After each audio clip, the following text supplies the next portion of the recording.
नमस्ते दोस्तों, मैं हूँ विनीता एंड आपको बहुत बहुत बहुत धन्यवाद कि आपने मेरे इस वीडियो जो कि royal entry of his highness Maharaja Gaj Singh eight Mehrangarh fort को इतना ज़्यादा लाइक किया और इतना ज़्यादा प्यार किया।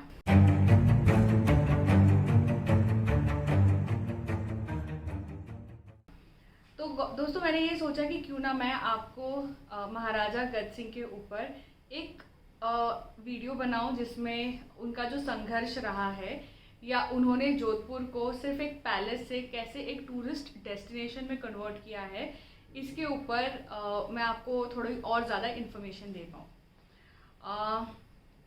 तो बेसिकली जो महाराजा गज सिंह हैं ये 4 साल की उम्र में ही राजा बन गए थे। तो अगर देखा जाए तो इनकी जो पूरी लाइफ स्पैन है, ही वॉज सो ब्लेस्ड कि पूरी लाइफ स्पैन ही इनको, अगर जब से इन्होंने अपना नाम बोलना शायद या समझना स्टार्ट किया था, तब से इनके नाम के आगे महाराजा ही लगता है। जब ये 4 साल के थे तब इनके जो पिताजी हैं महाराजा हनवंत सिंह, इनका और जुबैदा दोनों का एक प्लेन क्रैश में देहांत हो गया था, मृत्यु हो गई थी। और उस टाइम पे जुबैदा के जो बेटे थे वो महज 6 महीने के थे। तब महाराजा गज सिंह की जो माँ हैं महारानी राजमाता कृष्णा राजे, इन्होंने जुबैदा के बेटे को भी अपना लिया और महाराजा गज सिंह अपनी 2 बड़ी बहनें और ये छोटा भाई टूटू इनके साथ पले बढ़े। जब ये 8 साल के थे तब इन्हें इंग्लैंड भेज दिया गया फॉर फर्दर स्टडीज़। वहाँ पे इन्होंने पॉलिटिक्स, इकोनॉमिक्स से रिलेटेड स्टडीज़ करी and he came back to India जब वो 23 ईयर्स के थे। तो अप्रॉक्सीमेटली 15 साल बाद ही वापस आए। तो ये कहाँ रहते थे, कहाँ वापस आए? तो ये जो उमेद भवन पैलेस, जो कि one of the most attracted tourist destination है जोधपुर का, ये उनका घर था। तो ये वहाँ पर वापस आए। लेकिन जैसे कि आप जानते हैं कि जो उमेद भवन है इसे चित्तर फोर्ट भी बोलते हैं और इसका कंस्ट्रक्शन अराउंड 1929 से लेके 1943 तक हुआ। और जब देश आज़ाद होने से पहले का ये सबसे बड़ा फोर्ट था। और करंटली अभी अगर देखा जाए तो पूरे वर्ल्ड में ये सबसे बड़ा रेसिडेंशियल होटल पैलेस है। इस होटल में अराउंड 347 रूम्स हैं। तो इतने बड़े प्रॉपर्टी के जो महाराजा हैं, आप सोचिए वो इंग्लैंड से जब वापस आए तो वो क्यों बस गए जोधपुर में? उनके पास तो ऑप्शंस थे, लेकिन ऐसा क्या हुआ कि उन्होंने चुना जोधपुर को एक फोर्ट या एक पैलेस सिटी से एक टूरिस्ट डेस्टिनेशन में बदलने का। तो जब वो वापस आए तो जो राजमाता हैं कृष्णा राजे, इन्होंने सोचा था कि राजा जी को बहुत ही छोटा सा रिसेप्शन देंगे मेहरानगढ़ फोर्ट पे। तो सिर्फ 4 लोगों को उन्होंने भेजा था रेलवे स्टेशन पे महाराजा गज सिंह को रिसीव करने के लिए। लेकिन जब जैसे जैसे ये खबर फैली कि महाराजा गज सिंह आए हैं, तो लोग जो हैं वो हंड्रेड्स एंड थाउजेंड्स की संख्या में उन्होंने महाराजा की गाड़ी को फॉलो किया टिल द फोर्ट। और यही वो मोमेंट था जब महाराजा गज सिंह कहते हैं कि ये मोमेंट ने उन्हें टच कर दिया। वो समझ गए कि भले ही देश उन्हें राजा नहीं मानता, लेकिन उनके जो लोग हैं, जो जोधपुर के जो लोग हैं, वो उन्हें अभी भी राजा मानते हैं। और जो उन्होंने उधर कंडीशंस देखी कि जब गवर्नमेंट ने सारे राजाओं के जो धन दौलत सब कुछ ले रहे थे, तो उन्हें ऐसा लगा कि इसमें जो सफरिंग है वो ज़्यादा उनकी प्रजा की हो रही है। क्योंकि एक तरफ चीज़ें गवर्नमेंट के पास तो जा रही है, लेकिन क्या जैसी सेवा, जैसा ख्याल एक राजा पहले अपनी प्रजा का रखता था, जो उम्मीदें एक प्रजा की अपनी राजा से होती थी, वो उम्मीदें तो अब भी थी प्रजा को अपने राजा से। तो उन्होंने सोचा कि मैं जोधपुर में ही रहूँगा और अपनी राजपूताना जो उनकी हेरिटेज है इसको आगे बढ़ाऊँगा। तो उनका एक स्टेटमेंट है जो मुझे बहुत अच्छा लगा। उन्होंने एक इंटरव्यू में कहा था कि भारत की संस्कृति ये बदल रही है, भारत के महाराजाएं जो हैं वो भी बदल रहे हैं, सब कुछ बदल रहा है, लेकिन एक चीज़ है जो वो नहीं बदलने देंगे, वो है जोधपुर की संस्कृति। और ही विल मेक श्योर कि जब तक उनका वंश है जोधपुर में, तब तक जोधपुर या राजस्थान की संस्कृति जो है वो चलती जाए, एक पीढ़ी दर पीढ़ी आगे बढ़ती जाए। तो अराउंड 1971 में जब गवर्नमेंट ने सारे जो राजास थे उनके जो अलाउंस दे रहे थे वो सारे किंगडम्स में राजाओं को, बिकॉज उन्होंने अपने अपने धन दौलत या प्रोविंस वापस गवर्नमेंट को दे दिए थे, वो बंद कर दिया।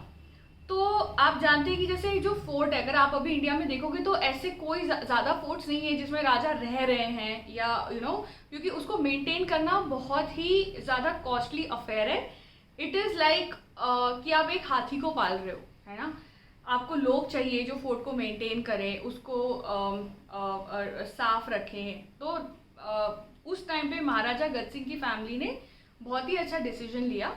उन्होंने इन 1978 में जो उम्मेद भवन पैलेस है इसको आधा पैलेस जो है इसको पब्लिक के लिए खोल दिया। तो ताज करंटली उम्मेद भवन को मैनेज करते हैं।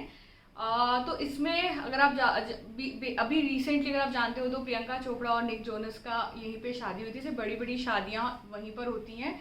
तो it was a way to create more jobs, to create employment, और अपनी जो भी अपनी प्रजा को कंटिन्यूसली जो हम बोलते हैं ना सपोर्ट करना, एम्प्लॉयमेंट करना, उसकी तरफ ये एक स्टेप था। ऐसा ही स्टेप इन 1929 में उनके फोर फादर्स ने लिया था, जब जोधपुर में एक बहुत ही बड़ा ड्रॉट आया था, सूखा पड़ा था। तब उसी टाइम पे उम्मेद भवन पैलेस बना भी था। इसको बनाने का रीज़न ही ये था कि जो वहाँ पे सूखे से ग्रस्त लोग हैं उन्हें एम्प्लॉयमेंट देनी है। तो उस विचार से उम्मेद भवन का जो पैलेस है उसे भी खड़ा किया गया था। तो चलिए वहाँ से फास्ट फॉरवर्ड करते हैं। करेंटली अगर आप देखेंगे तो महाराजा गज सिंह ने वहाँ पर लाइक अराउंड जोधपुर में उनकी 18 प्रॉपर्टीज़ हैं जो वो ओन करते हैं। और जोधपुर की जो स्टैंडिंग है ना अभी, it is the judicial capital of Rajasthan. तो आपने बहुत सारे केसेस सुने होंगे। एक सबसे रिसेंट है सलमान खान का, लाइक रिसेंट नहीं है, 20 साल पुराना केस है, बट सलमान खान वहाँ पे उन्होंने एक ब्लैक बक का जो शिकार किया था तो बहुत लंबा फंसे थे। इवन अभी एक रिसेंटली एक स्वामी भी थे, उनका भी मुकदमा जोधपुर में ही चल रहा था। तो it is considered as one of the best courts in India. और महाराजा गज सिंह ने उसके अलावा वहाँ पर हैंडीक्राफ्ट्स, वहाँ के जो लोकल लोग हैं उनकी जो परंपरा है, जैसे कि वेरियस सीजन्स में राजस्थान में जो लेडीज़ होती हैं वो वेरियस कलर के कपड़े पहनते हैं। अगर आप देखोगे तो इंडिया में ऐसे बहुत सारे कल्चर्स रह चुके हैं, but it has not been carry forward generation to generation. But एक चीज़ जो मुझे बहुत अच्छी लगी कि जो वहाँ पे ये लोग ट्राई कर रहे हैं कि ये जो कि रानी ही वैसे रहे, ताकि ये जो चीज़ है ये प्रजा देख के इसे अपनी अगली जनरेशन तक ले जा सके। फॉर एग्जाम्पल वहाँ पे जून टू सितंबर तक लोग लहरिया, जो हम लोग सोचते हैं हम लोग कभी भी पहन लेते हैं, विमेंस स्पेशली कि हाँ लहरिया का फैशन है। तो राजस्थान में it is worn only between June to September. Diwali के टाइम पे वो लोग ब्लू कलर्स पहनते हैं, होली के टाइम पे वाइट विथ रेड डॉट्स पहनते हैं, वसंत पंचमी के टाइम पे येलो विथ रेड एम्ब्रॉयडरी पहनते हैं। तो उनका सीजन्स है कि हम इस सीज़न में ऐसे कपड़े पहनेंगे। तो ये चीज़ मुझे बहुत ही अच्छी लगी कि लेकिन ये कैसे हो सकता है, गवर्नमेंट तो नहीं कर रही है काम, गवर्नमेंट क्यों करेगी, अगर करना होता तो हर जगह ही ये कल्चर होता। गवर्नमेंट तो रिस्टोर करने की कोशिश कर रही है जहाँ से कल्चर मिट चुका है, लेकिन एक कल्चर को जिंदा रखना इतने दिनों तक एक बहुत बड़ी रिस्पॉन्सिबिलिटी होती है। और मुझे लगता है कि महाराजा गज सिंह ये बहुत ही अच्छे से कर रहे हैं। एक बार जब मैं भी मेहरानगढ़ फोर्ट विजिट करने गई थी तब महाराजा गज सिंह वहाँ पे आए थे और उसी टाइम पे मैंने ये वीडियो भी लिया था उनका। And I am telling you, मैं इतनी हम्बल्ड थी उनके प्रेजेंस से वहाँ पे। उन्होंने बहुत अच्छे से एकदम कामली लोगों को ग्रीट किया था और फिर वो अपनी पूजा करने चले गए। तो दोस्तों, आई होप आपको मैंने जो भी इन्फॉर्मेशन दी राजा गज सिंह के बारे में ये आपको अच्छी लगी। अगर जो चीज़ इसमें आपको नहीं अच्छी लगी, आपको लगता है कि मैंने मिस कर दी, प्लीज़ मुझे कमेंट करके बताइएगा। और डेफिनेटली अगर आप इसको लाइक करोगे तो मैं इसके ऊपर और डीप रिसर्च करके एक और वीडियो बनाऊंगी। Thank you so much.